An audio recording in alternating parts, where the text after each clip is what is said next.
I've always dreamt of life of adventure. And for me, growing up, it wasn't necessarily on the water. I come to love the water, and now having this love and this peace that the sea gives me makes me a sailor. Now owning St. Augustine Sailing and helping other individuals learn to sail, I've noticed that there's less and less females participating.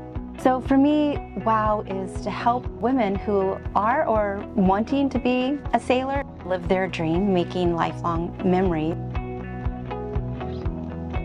Our idea is to slow down the instructional process and give women plenty of time to master each of the topics in sailing, kind of a deep dive into each of the discrete topics.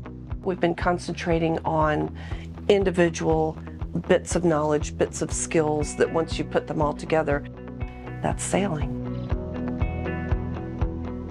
When I first started sailing, I was 30 years old, knew absolutely nothing. I had very little resources available to me. And now in the position that I am, it's given me an opportunity to give access to skilled instruction as well as access to vessels to continue to learn on, to evolve as they progress through their learning so that one day, whatever their dream may be, sometimes it's just sailing around locally, sometimes it's sailing with a partner, but sometimes it's sailing, solo sailing, and sometimes it's to be the skipper of the vessel, whatever that dream may be. WOW is designed to provide these steps along the way.